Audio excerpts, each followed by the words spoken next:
The night wind moved slowly across the steppe, whispering through the dry grass like the breath of something ancient. Far from the nearest village, where the river curved through the dark land like a black ribbon, a lone rider moved beneath the pale moon. His name was Ostap, a Cossack of the Zaporizhian host. He had ridden many roads in his life, through war, through fire, through winters so cold that steel froze to the hand. But this road was different, because tonight, he rode not toward battle but away from it. Behind him lay a battlefield that had swallowed many men, friends, brothers, and perhaps, if the stories were true, even a part of his soul. Ostap's horse moved slowly, its hooves dull against the frozen earth. The sky above was vast and empty, scattered with cold stars that watched the world in silence. He should have been riding toward the Sich by now, toward the warmth of fire and the sound of laughter. Instead, he followed a narrow path through the steppe, drawn by something he did not fully understand. Some said that the steppe remembered things, old wars, old sins, old bargains, and sometimes, on nights when the moon hung low and the wind grew quiet,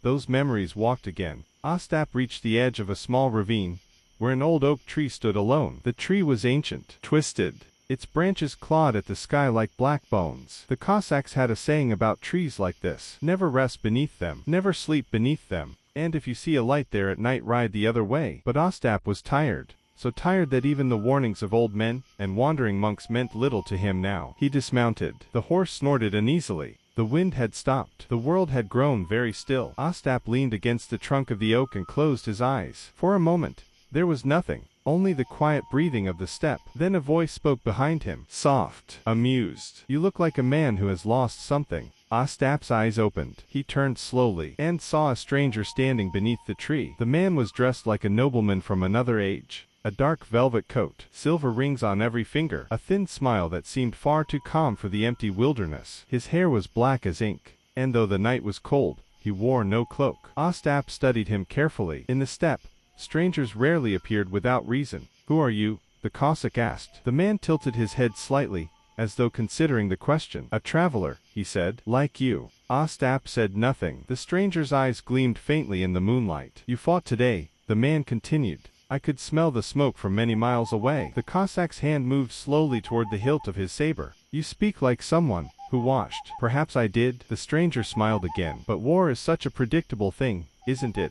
Men kill each other over land, pride kings they have never seen." Ostap's gaze hardened. "You talk too much for a traveler." The man laughed quietly. "You talk too little for a man who has lost so many friends." The wind stirred again, but now it felt colder. The stranger stepped closer, and only then did Ostap notice something strange. The man's shadow did not move like the others. It twisted, flickering slightly, as though alive. "Tell me, Cossack," the stranger said, "do you believe in fate?" Ostap shrugged. "I believe in steel, and in the strength of a man's hand. Fate is something priests talk about." The stranger nodded slowly. "Practical. I like that." He reached into his coat. Ostap's hand tightened around his saber, but the man did not draw a weapon.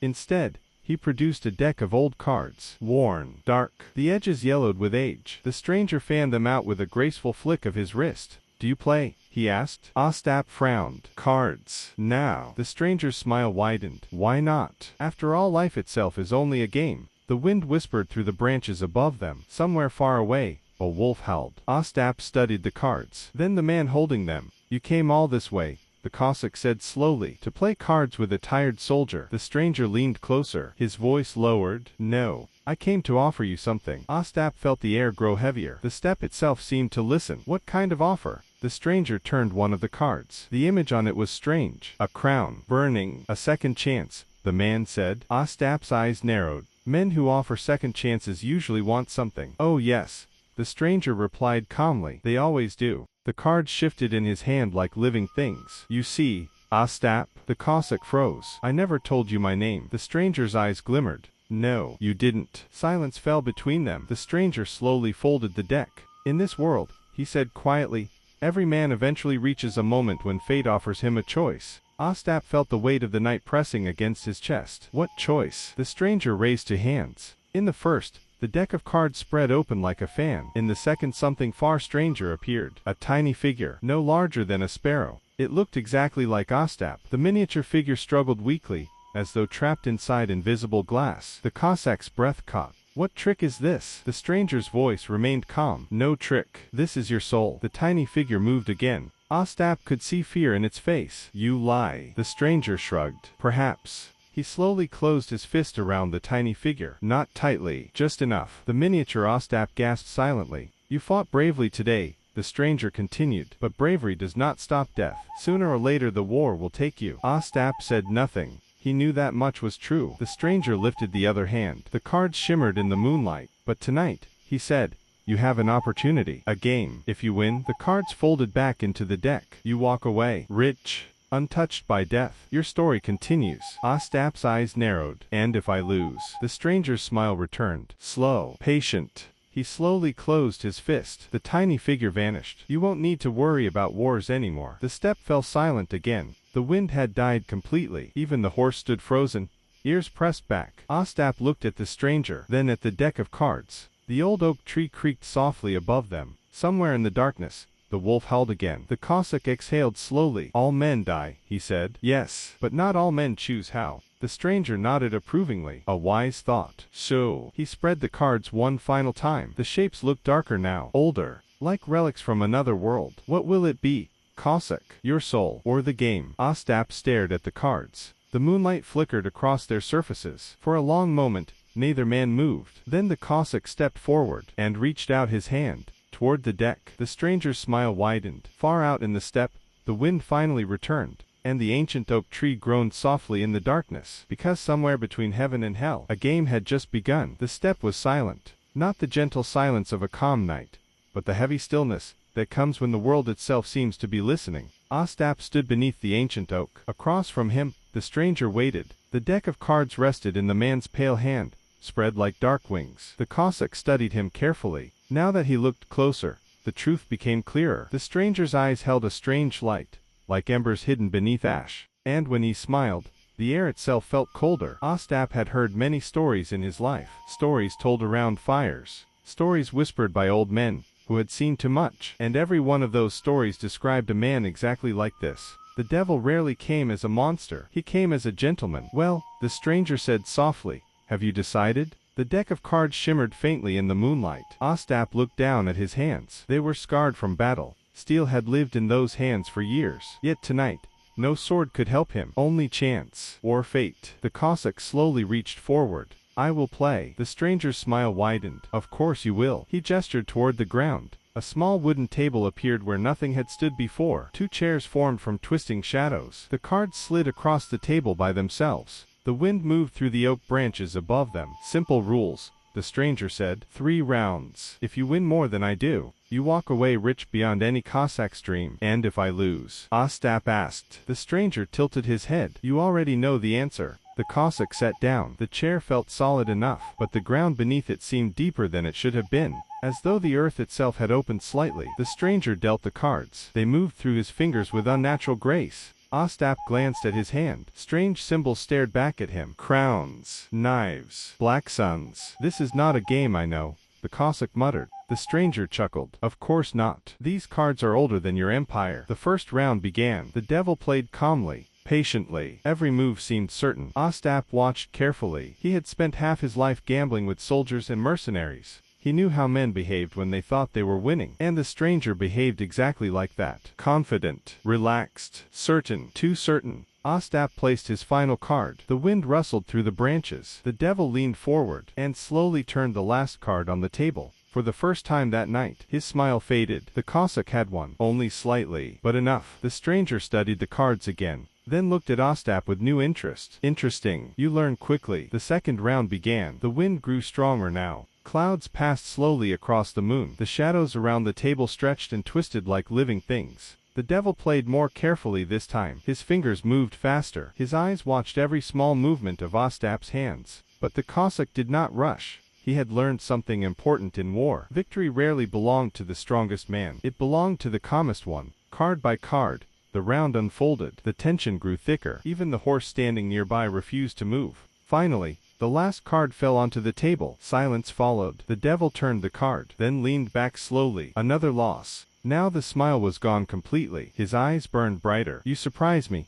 Cossack. Ostap shrugged. I've played worse opponents. The stranger laughed quietly, but the sound held no humor now. Careful. Pride is a dangerous companion. The third round began. This time, The air changed completely. The ground beneath the table trembled slightly. Somewhere far below, something moved. The devil's hands moved like shadows. Faster, sharper. The cards seemed to whisper as they touched the wood. Ostap felt a strange pressure around his chest, as though invisible hands were trying to close around his heart. The devil leaned forward. You could walk away now. 2 wins are enough for you to live, but not enough for the treasure. Ostap raised an eyebrow. So there is treasure. The devil smiled slowly. Oh yes. Gold older than your kings. Silver taken from forgotten cities. Jewels buried when the world was young. The wind roared suddenly across the steppe. The ancient oak groaned. The devil placed his final card. The table seemed to darken. The Cossack stared at his own last card. For a moment, doubt crept into his mind. Perhaps he had been lucky. Perhaps this was the moment the devil reclaimed what belonged to him. Then Ostap remembered something his father once told him. The devil loves clever men, but he hates stubborn ones. So the Cossack did the one thing the devil expected least. He did not think. He trusted instinct, and placed the card on the table. The silence that followed was immense. The devil turned his final card, then looked down. For a long time, he said nothing. The wind stopped. The clouds parted. Moonlight spilled across the table. Ostap had won all 3 rounds. The devil leaned back slowly. His expression had changed. Not anger. Something colder. Respect. Well played, he said quietly. You are either very lucky or very stubborn. Both, Ostap replied. For a moment, neither man moved. Then the devil stood. The shadows around him stretched and twisted again. You have earned your prize. He snapped his fingers. The earth behind the oak tree cracked open with a dull thunder. A stone chest rose slowly from the ground. Ancient iron locks covered its surface. The lid creaked open. Inside, gold coins glimmered like frozen sunlight. Silver goblets, rings, necklaces, jewels the color of deep fire. Treasure enough to make a king jealous. The devil stepped aside. Take it. Ostap stood slowly. He walked to the chest and looked inside. The treasure was real, not illusion, not shadow. He turned back toward the stranger. You keep your word. The devil smiled faintly. I always do. But remember something, Cossack. Every treasure carries a story, and every story has a price. Ostap closed the chest. He lifted it onto his horse, then turned back one last time. The stranger was already fading into the darkness beneath the oak. Only the faint glow of his eyes remained. Tell me something, Ostap said. Why did you lose? The devil's voice came from the shadows. Soft. Amused again. Because men like you are dangerous. You gamble everything, and sometimes you win. The wind swept across the steppe once more. The oak tree stood silent again, and when Ostap looked back, the stranger was gone. The Cossack rode until dawn, across the endless fields, past rivers and quiet villages, until at last he reached the small house, where his wife waited. She stood in the doorway as the sun rose behind him. For a moment, she simply stared. Then she ran toward him. You're alive. Ostap smiled and dismounted. I told you I would return. He opened the chest. The morning light struck the gold. His wife gasped softly. Where did you find this? Ostap looked back toward the distant steppe, where the ancient oak stood far beyond the horizon. Let's just say, I won a game. And somewhere in the endless plains of the steppe, beneath the old oak tree, a quiet laugh echoed in the wind.